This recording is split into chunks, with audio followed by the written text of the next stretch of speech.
Salam dan bahagia. Perkenalkan, kami dari kelompok 7 akan menjelaskan tentang reksadana. Pertama-tama, perkenalkan nama saya Dinda Teresio Francisca Usada, NIM 2018 008 184. Saya akan menjelaskan tentang reksadana. Reksadana adalah wadah yang dipergunakan untuk menghimpun dana dari masyarakat pemodalan dan selanjutnya akan diinvestasikan oleh manajer investasi dalam bentuk portofolio efek. Baik, di sini saya akan menjelaskan tentang jenis-jenis reksadana. Jenis-jenis reksadana di sini ada 5.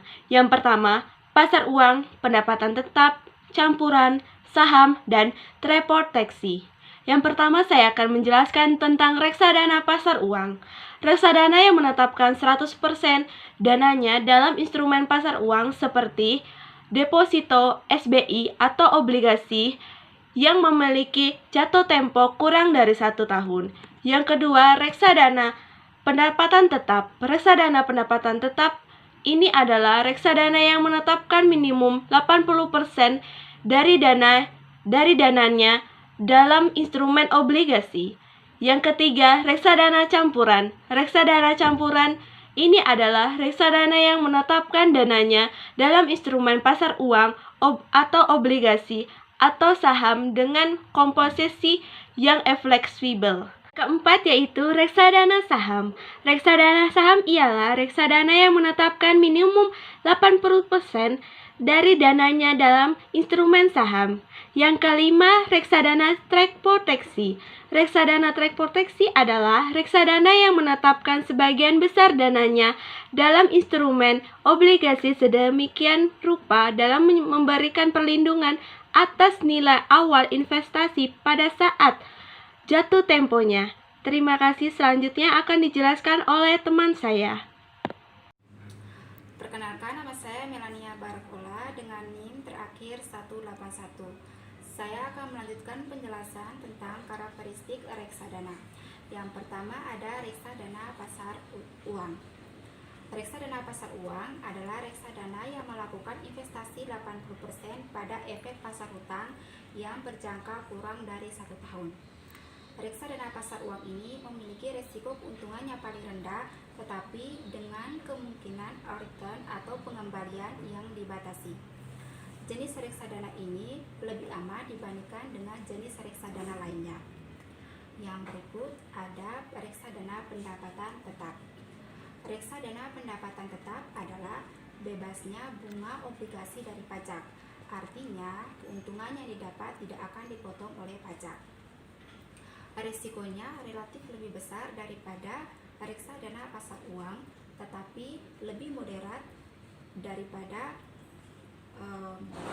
saham, sehingga cocok untuk jangka waktu 1-3 tahun. Yang berikut ada reksadana campuran. Reksadana campuran adalah reksadana yang melakukan investasi dalam 2 efek bursa sekaligus, yaitu efek utang dan efek saham. Perbandingan dari keduanya tidak termasuk dalam reksadana pendapatan tetap dan reksadana saham.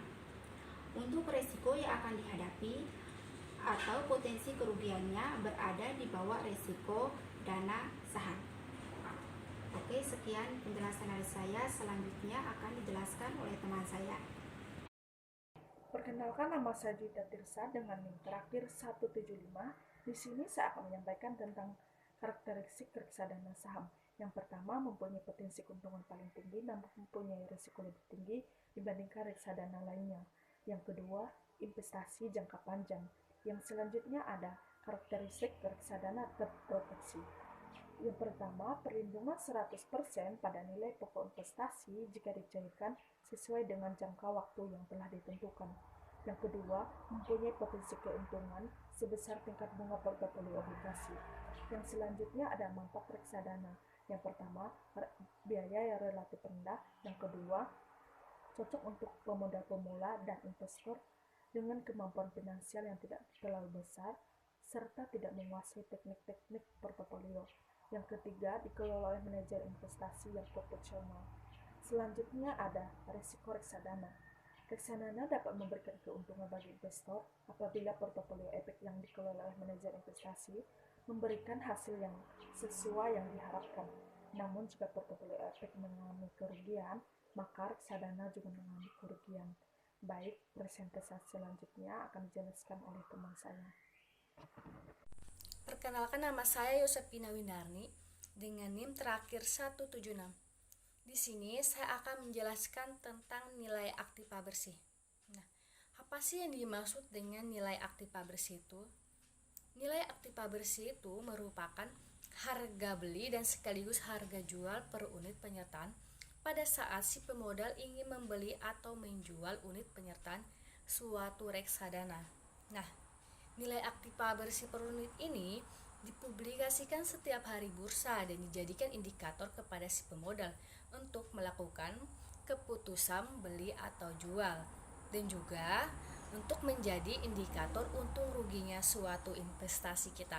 Nah, naik turunnya nilai aktiva bersih per unit ini dipengaruhi oleh nilai pasar dari masing-masing efek yang terdapat pada portofolio suatu reksadana. Nah, nilai aktiva bersih per unit ini juga mencerminkan nilai yang sesungguhnya suatu unit penyertaan pada suatu hari tertentu setelah menghitung seluruh pengeluaran dan biaya manajemennya.